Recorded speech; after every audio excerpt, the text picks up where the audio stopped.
Sophie Durocher. Un savoureux mélange artistique de culture et d'information.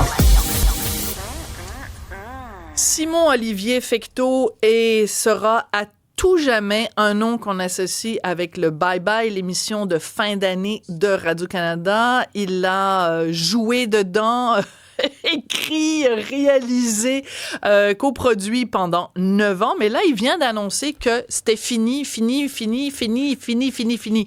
Bonjour, Simon-Olivier. Hey, bonjour Sophie.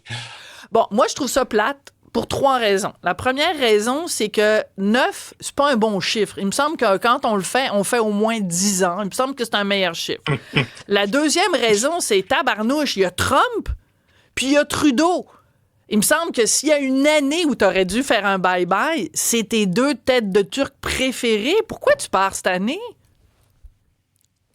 Écoute, ça fait quelques années que j'y pense. Je sais que le numéro 10, je sais que 10 aurait été un bon chiffre en termes Ben de oui. marketing, mais je pense que j'ai mon envie de faire autre chose, puis mon envie de juste passer au prochain défi, puis développer des nouveaux projets était plus forte que le coup de marketing d'en faire 10. C'est sûr que c'est une énorme année, là, on s'entend avec Trump, Trudeau, puis et tout ce qui va venir avec ça, parce que tu sais, les revirements n'arrêtent pas là, depuis le début du mandat de Trump. Alors, c'est une grosse année qui s'en vient. Fait que peu importe qui sera à la barre, que ce soit une personne ou une équipe, ou peu importe, au prochain bye-bye, au moins, ils vont avoir du matériel pour faire un bon show, là. Alors, Fait que c'est ça. Je voulais que je passe à autre chose. ouais. Alors, c'est assez rigolo parce qu'il y a quelques jours de ça, tu étais sur les ondes ici à Cube, tu étais en entrevue avec Richard pour parler de complètement autre chose. C'était pour parler du fait que tu es en relation, ton amoureuse est citoyenne américaine. Et à la fin de l'entrevue, Richard t'a posé la question, le bye-bye. Puis je veux juste qu'on écoute ta réponse parce que Richard, il est passé à 2 doigts d'avoir un scoop. On écoute ta réponse. Une partie de Hey, ta tu es en train de réponse. prendre des notes pour le prochain bye-bye. Vas-tu le faire ou t'es comme Dominique Michel, là? Tu dis, tu le fais pas, puis tu vas Hey, je sais revenir. pas. Qu'est-ce qui se passe? Je sais pas. C'est un gros mandat, le bye-bye. C'était mon 9e cette année. Ça- Écoute, je sais pas. La vraie vérité, c'est que je sais pas si je vais le refaire. J'ai pas pris de décision encore, mais ça se pourrait très bien que ça ait été le dernier. À un moment donné, Pas parce quand que tu j'aime sors pas de ça. ça, là, c'est tellement de job. OK. Est-ce que tu as menti à Richard? Est-ce que c'est vrai que ta décision n'était pas prise ou ta décision était prise, mais tu voulais juste pas donner le scoop à Cube? Je pense que ma décision était prise, mais elle n'était pas Ah, annoncée. Fait que ah, j'ai pas donné le scoop à personne. Je l'ai annoncé sur ma page Facebook, puis juste avec un communiqué à tout le monde. Mais elle n'était pas annoncée. Puis on dirait que tant qu'elle n'était pas annoncée, on dirait qu'il y avait toujours une porte à ce que je revienne en arrière et que c'était comme une sécurité de pas l'annoncer, là. Fait que euh, c'était comme une demi-vérité, mettons. ouais. Mais disons, en tout cas, c'est comme un petit peu un mensonge quand même. Ben oui, c'est un mensonge assumé, mais en même temps, pour vrai, dans ma tête, je me dis, OK, la décision est prise, mais j'ai pas le guts encore de faire la sortie publique, parce qu'une fois que la sortie publique est faite, ben c'est vraiment fini. Fait C'est que fini. voilà. Mm. Qu'est-ce qui a été le plus difficile? Quand tu dis, bon, j'ai d'autres projets, je veux faire autre chose, c'est lourd à porter. Est-ce que c'est plus difficile physiquement ou psychologiquement? C'est c'est difficile psychologiquement, en fait. En fait, c'est le stress qui est le pire, parce que veux pas, cette émission-là, peu importe ce que tu fais, si j'en doute pas que la prochaine équipe, je suis sûr qu'ils vont faire un travail exceptionnel, mais peu importe ce que tu fais, si tu te fais critiquer d'un bord ou de l'autre, il y a quelqu'un qui est pas content. C'est pareil, cette émission-là, c'est pareil comme faire de la politique. Fait que peu importe la Hmm. décision politique, t'as une partie de de la population qui est fâchée. Le bye-bye, c'est comme ça.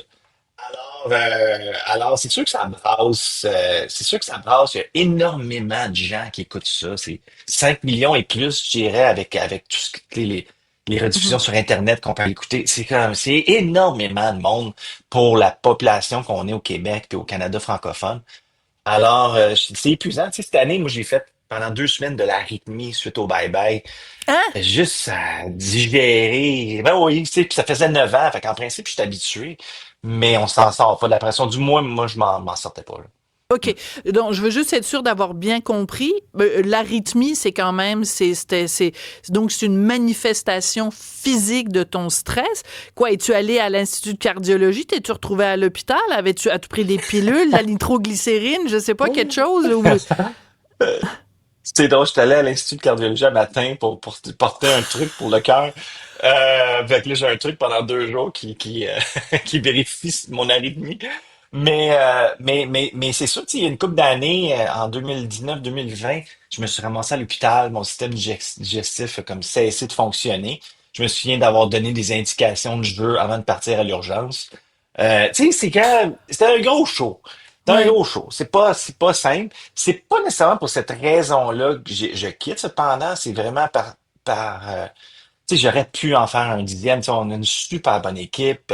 Mon partenaire Guillaume L'Espérance, il continue l'aventure de son côté. Ouais. Et tu sais, j'aurais pu, c'était bien rodé, etc., etc. Tu sais, même si cette année, c'était pas notre meilleure édition, il y avait moyen de Oh! se re-swinguer puis refaire, tu sais. Oh, Fait pourquoi que tu dis voilà. ça?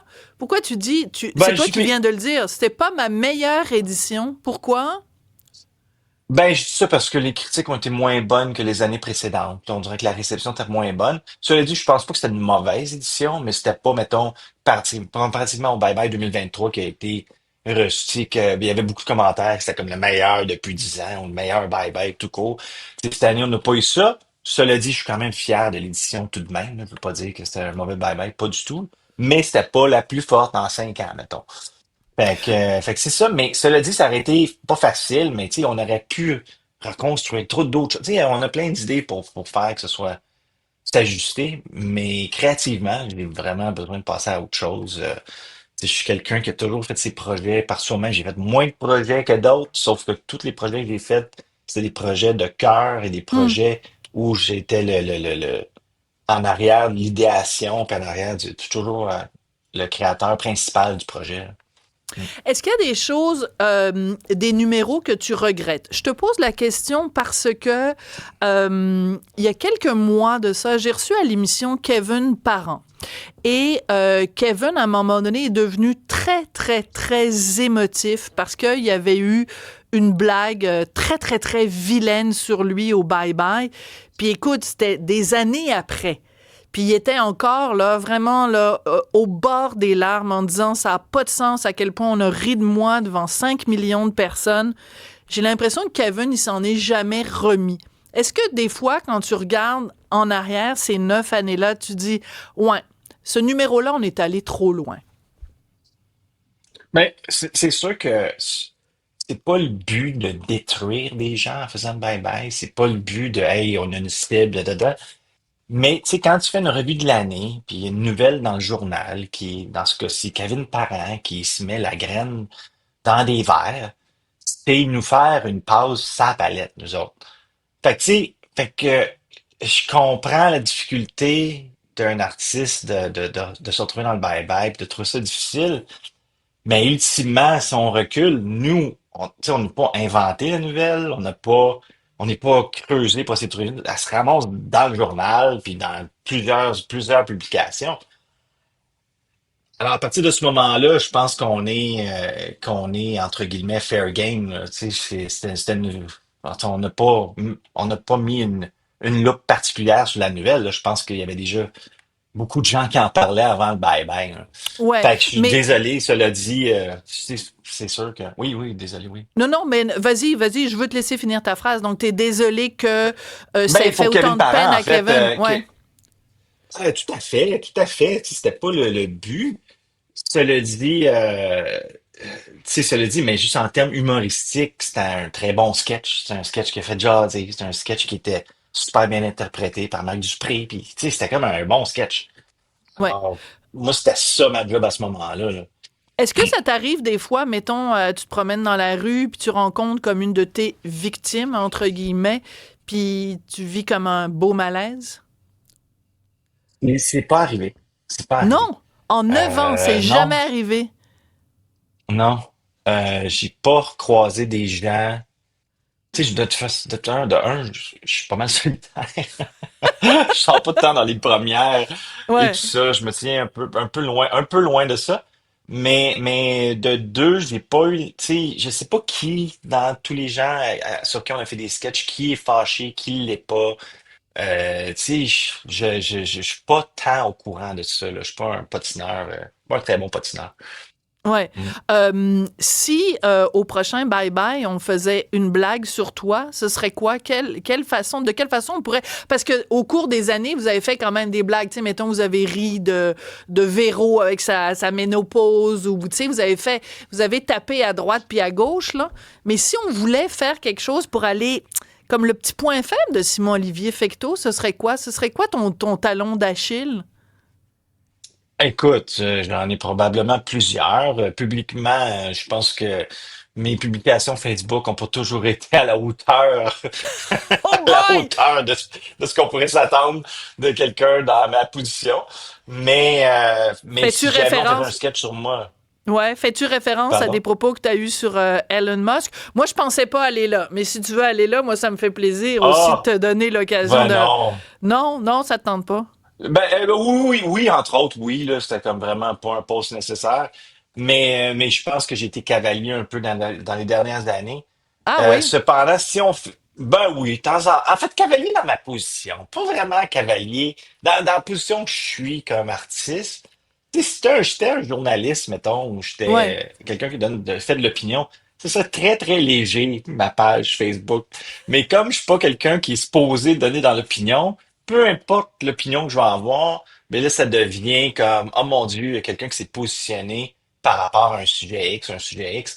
Alors, ça crée des remous parce que c'est pas ma job, c'est pas supposé être ma job de me positionner personnellement, publiquement. C'est ma job, c'est comme réalisateur, comme comédien, comme auteur, Ouais. dans un contexte donné. Alors, quand je le fais par moi-même, ça devient comme, entre guillemets, inutile, parce que ça fait juste des discussions qui sont tendues puis que ça fait juste des gens qui, soudainement, sur les réseaux sociaux, n'aiment même pas, alors que dans la vie, je suis certain qu'on s'entendrait très bien.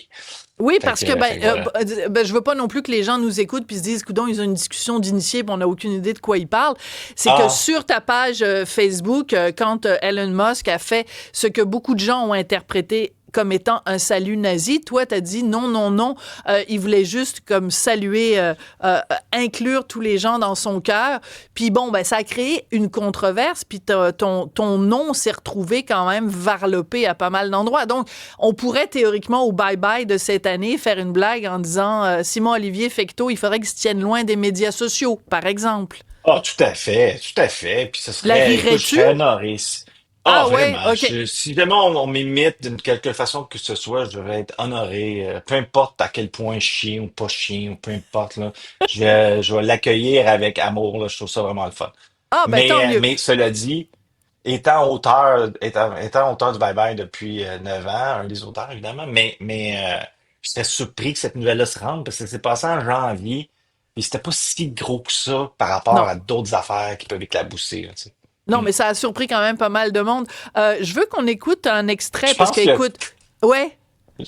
oui, je pense que la plus grosse gaffe là-dedans, c'est d'avoir semblé défendre Elon Musk, qui, si jamais, moi, il se passe de quoi, il me défendra jamais dans 100 ans. Fait Ah, que c'était vraiment, puis surtout avec tout ce qui s'est passé par la suite, je me dis, oh mon Dieu, quelle mauvaise idée.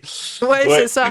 Ben, à moins Mm. que tu aies une Tesla, je pense pas que Non. Elon Musk sait qui est Simon-Olivier Fecteau. Je veux pas te faire de la peine, mais Je pense que ça en sac pas mal, puis non, pas de Tesla, puis pas non plus l'ambition d'en acheter une. OK. Mm. Bon, évidemment, en 9 ans, j'aurais pu choisir 22 000 numéros différents. Moi, j'en ai choisi un parce que je trouve que tes imitations de Trudeau ont toujours été absolument Ah. fabuleuses. Donc, ça se passe au bye-bye de 2021. On se rappelle, pour le contexte, que Justin Trudeau, cette année-là, avait comme oublié que c'était la Journée internationale des Autochtones puis qu'il fallait leur rendre hommage. Alors, on écoute un petit extrait. C'est pas aujourd'hui la première journée nationale de la vérité et de la réconciliation du Canada que t'as toi-même créée? Ah oui, mes amis les Autochtones. Donc, est-ce que tu vas y aller aujourd'hui ou tu vas attendre une couple de jours pour t'excuser? La météo dit quoi? Gros soleil pour encore une couple de jours. Eh bien, je vais m'excuser dans une couple de jours. Alors, je trouvais ça très drôle de faire jouer ça aujourd'hui. Quand t'as vu Justin Trudeau faire une grimace puis tirer la langue en partant avec son fauteuil, tu dis « Oh mon Dieu, il me semble qu'on aurait eu du fun avec soi au bye-bye ». Est-ce que tu as le réflexe à chaque fois que tu vois quelque chose maintenant de penser sketch au bye-bye? Ah, c'est sûr, c'est sûr. C'est-à-dire que ça devient comme tu sais, après 9 ans, là, tout ce que tu vois est comme ce filtre en sketch dans ta tête, là. Évidemment, 2024, à date, est extrêmement... C'est une année qui est tentante pour le bye-bye. Tu sais, Justin qui démarre, tout ce qui se passe autour, là, je dis, mon Dieu, qu'il y a du matériel là, là. Fait que définitivement, définitivement. Cela dit, tu sais, Mark Carney va devenir soudainement chef, là. Fait qu'on va voir ça, ce que ça va donner aussi, mais ce sera pas facile pour personne, je pense. Non, mais il est plate, Carney. Il me semble, je sais pas, interpréter. Il me semble... Ben, peut-être rire de la façon dont tu parles français, là. Mais tu sais, il est pas flamboyant comme l'autre, tu sais, il fait pas de pose de yoga, Non. il est plate, il est comme un vendeur d'assurance. Mais longtemps, Trudeau, c'est drôle parce que Trudeau n'était pas si simple que ça, faire des jokes chiennes, entre guillemets, ou très, très, très mordantes, parce que les différents scandales qu'il y avait étaient, moi, je pourrais dire, il y avait plusieurs petites choses qui étaient parodiables, entre guillemets, mais il n'y avait pas des trucs majeurs, solides. C'était comme, oui, les dépenses, oui, l'immigration, mais si tu fais une parodie de trop d'immigration, c'est comme, Ouais. comment est-ce que tu approches ça en sketch? C'était pas si simple que ça, Trudeau, à faire au travers des années. Une dernière question pour toi, Simon Olivier. Beaucoup de gens t'ont reproché, entre autres l'année dernière, d'être trop woke. Es-tu woke finalement? Es-tu comme un bien-pensant? Es-tu comme accroché à l'équité, la diversité, l'inclusion? Écoute, ma position est comme la pire. C'est que je suis vraiment un vrai centriste. Ça veut dire que et la gauche et la droite ne m'aiment pas. C'est-à-dire que j'ai des gens à droite qui ont juste hâte que je débarque du bye-bye, puis j'ai des gens à gauche que je suis sûr que c'est une très belle journée aujourd'hui, que je suis plus au bye-bye. Tu sais, moi, tu sais, que ce soit tant à gauche qu'à droite, quand il y a des mesures qui font dans ma tête du bon sens, ben, je suis d'accord. Tu sais, je suis pas contre l'inclusivité, mais jusqu'à un certain niveau. Je suis pas contre. Et tout ça, en fait, là, c'est vraiment une question d'équilibre. Et puis, c'est ça. Ça fait des réponses plates comme ça, des questions d'équilibre. Ben, ça fait des moins bons. Non, non, mais ça fait pas des réponses plates. Ça veut simplement dire que tu es contre les extrêmes. Et là-dessus, on se rejoint tout à fait. Simon Olivier, merci beaucoup pour ces 9 bye-bye. Il y en a certains qui ont été meilleurs que d'autres. Je voudrais simplement personnellement te remercier pour le dernier bye-bye 2024 parce que tu as donné l'occasion à mon chum de montrer sa prostate Hey. devant 5 millions de personnes. Et là, je t'en remercie. Moi, maintenant, à chaque fois que je regarde, tu sais, c'est comme je vois sa prostate parce qu'elle a disparu. Fait qu'on est contente de l'avoir retrouvée. On n'a pas besoin de mettre sa photo sur une pinte de lait. Donc, merci pour ça, Simon Olivier. Ben, merci beaucoup, Sophie. Merci, je l'apprécie. Et bonne chance pour le reste de tes projets.